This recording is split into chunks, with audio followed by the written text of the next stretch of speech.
Welcome to Season 3 of FitPro Sessions, your bi-weekly essential nutrient to progress as a FitPro. Today's vitamin PC is, what you think about is what expands. Hi, I'm Neil Bergman. And I'm Hayley Bergman. Over the last 10 years, we've helped thousands of fitness professionals to get qualified, learn with simplicity, and coach clients with confidence. We're the first to say that learning and being a FitPro doesn't have to be hard work, and that with the right structure, support and resources, you can become a confident and knowledgeable fitness professional that is dedicated to more. So how do you learn, qualify and kickstart as a FitPro? This is the FitPro Sessions podcast with Parallel Coaching.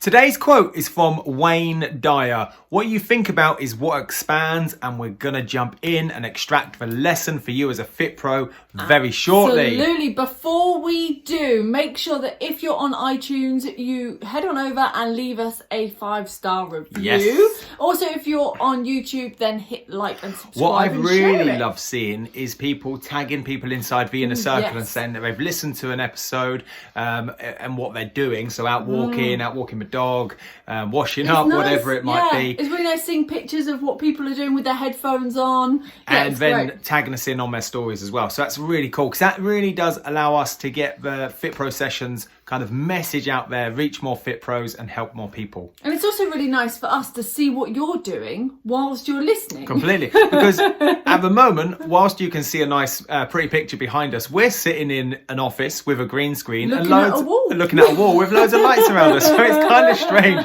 So it's really nice to see the end product and how that's being used, I suppose, at the end of it. So let's dive into today's quote. Let's extract the lesson. Let's apply it to you as a FitPro and see where it takes us. So it's about what you think about is what expands. So what does this mean to you, Neil? So I think I'm going to go down the negative route. Oh no! And I think you've planned it to go down the positive route. So positive. what you think about is what expands. And I just want to take a few minutes to consider that whenever I focused on the negative side of things inside my own studies, my own learning, my own day-to-day, even out on the surf, if I focus on things that aren't working, then that expands, and suddenly it's a catastrophe. It doesn't work at all in my head. Yeah. And then that overspills into many other areas of life, and it becomes kind of a self-fulfilling prophecy, I suppose, of what I think about expands. So if I see something negative in, let's say, one aspect, let's say with Inside Parallel, I'm looking at the website, for example. If you've not been there, it's www.parallel-go. And I see, say, something negative, and it expands. Then I can see other things on other pages that I don't particularly like or don't particularly work. And before you know it, you're down this kind of Alice in Wonderland rabbit hole of all the things that aren't working, and it's really hard to kind of claw yourself back out of that rabbit hole and see daylight. Does it kind of manifest itself when you start with one thing? Because when you were saying that, it reminds me of like when I was being out running and then thinking, oh, my ankle's sore again, and then before I know it, I've fallen over, and that's the one thing I've twisted. There's a great book called The Great Pain Deception by, I can't remember the author's name. Steve Osnich or Steve Wozniak or something like that, but The Great Pain Deception. And he talks heavily in there actually about, well, when you notice one discomfort or pain, then you're kind of deceived into noticing more pains. For example, you could be running along, and I felt this, the reason I started reading it was through ultra running. So I'd feel something in, say, my left ankle, and whatever I focused on in my left ankle expands, and before I knew it, it was my knee that was also aching, and then my lower back, and before you knew it, there was lots of aches and pains, and that helped justify taking the pace down, going from a run to a jog, or a jog to a walk, or walking up hills. And obviously there was nothing wrong with that, but it was off of this pain deception that what I was thinking about would expand. And yet I'd get to the end of a race or the few hours after, and those pains wouldn't be there. And I think the same applies across so many different things. I'm going to say revision in particular. You think about one thing negative, completely, and then the pain just kind of expands, and before you know it, everything is going wrong. It's like when you stub your toe in the morning, suddenly which Hayley does a lot, by the way. Quite clumsy. I want, in fact, that would be really cool to hear. instead of like the biggest takeaway from today's session, I want to see people like commenting in a circle. What? So like, my biggest takeaway is that Hayley stubs her toe. No, but you stub your toe in the morning as well at the same time.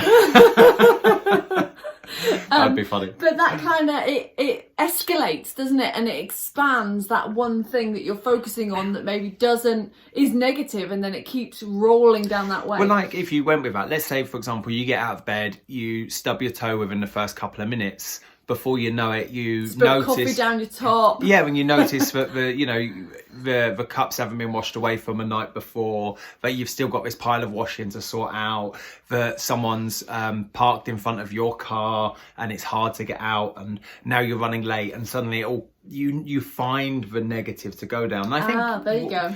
And I think that's what happens inside revision an awful lot, or your learner achievement packs as you're filling in your coursework maybe. You stumble across this hard question, or what you perceive to be a hard question. That's what I like about the book, The Great Pain Deception. It's this deception, isn't it? That it's a tough answer or a tough question.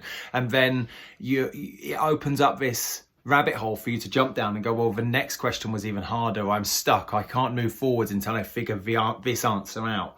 So the key really you're saying is to be mindful of what you're thinking. So as soon as that negative thought comes in, to actually break that before that becomes the thing that expands. Yeah, but and maybe also to predict that actually this is going to happen. Like, you know what I mean? It's like, when you stub your toe, it's like you're really surprised that you stubbed your toe.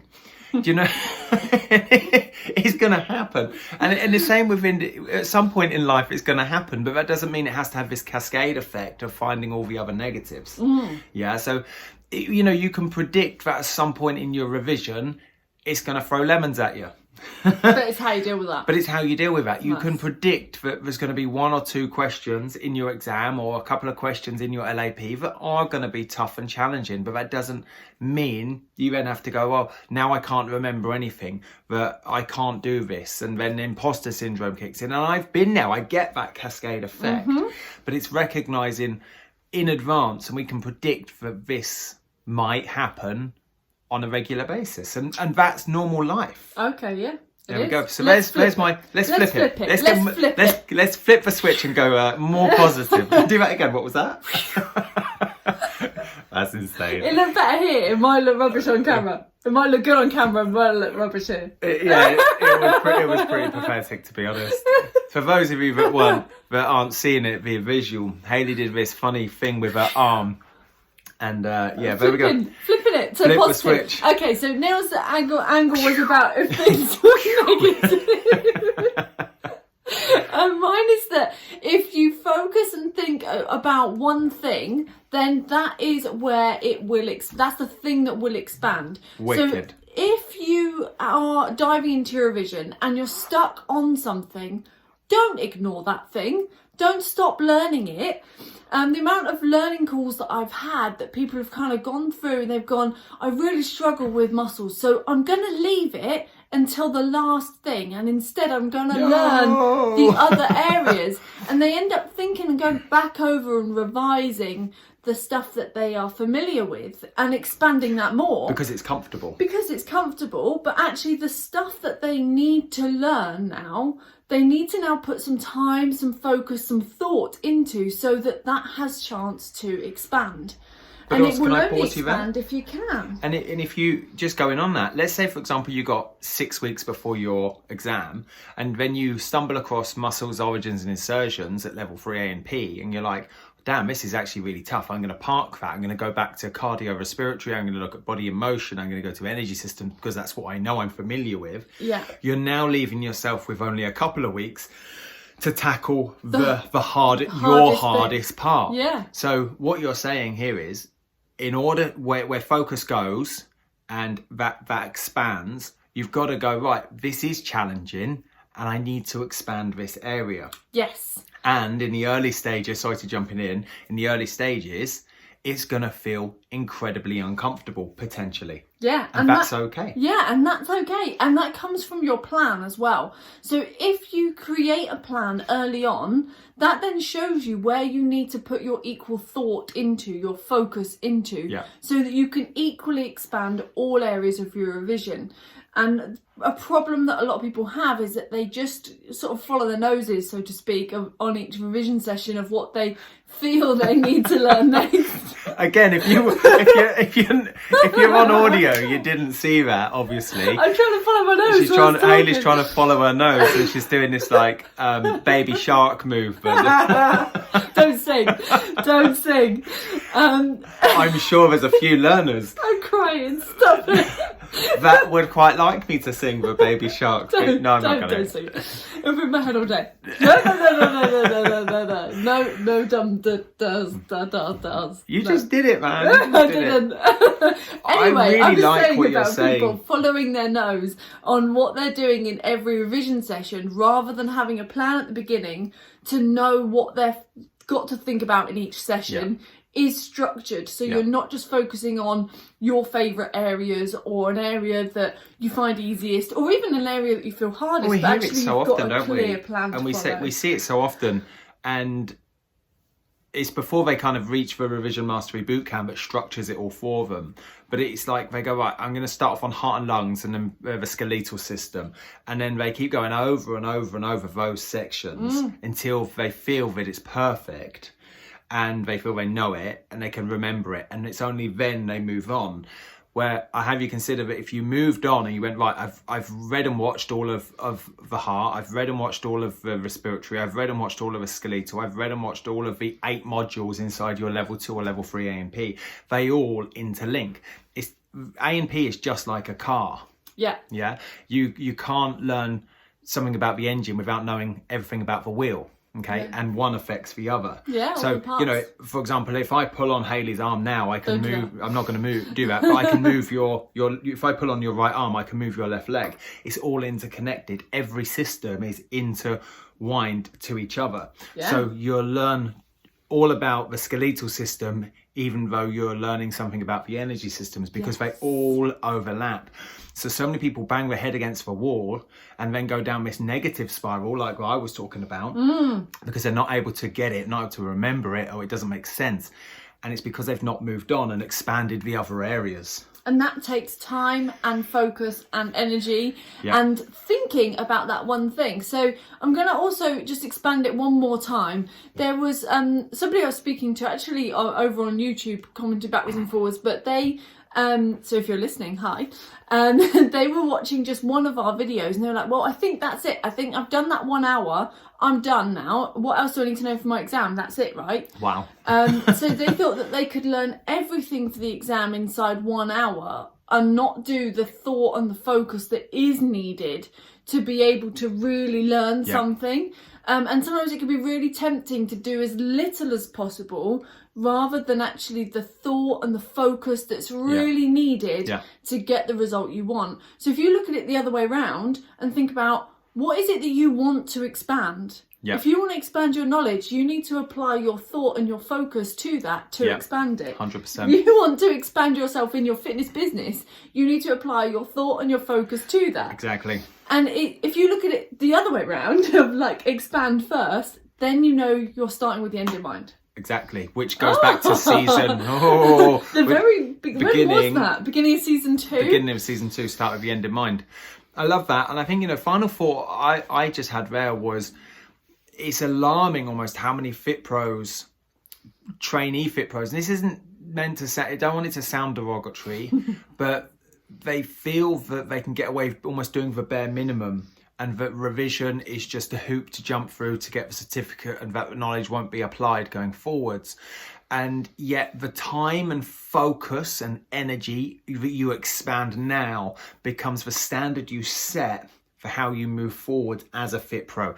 Yeah. So I'm going to have you consider that your entire future fitness career hinges on the standards you set as a trainee FitPro. Yes.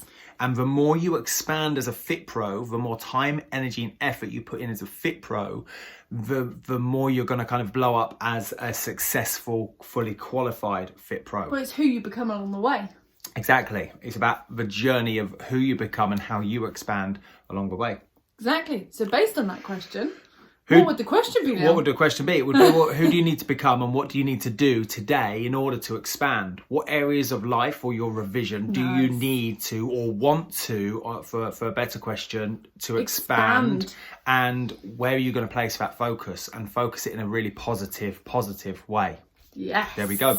You're always much better at wording the questions than me. I just go around in circles. That's all right. Perhaps my focus on expanding questions is an area to go. Guys, it's been wicked to have you on board today. Episode number 8 is coming to a close. We've got 2 more episodes for season number 3 before we jump into season 4. Which is going to be exciting. It's only going to be a 10 season a 10 episode season.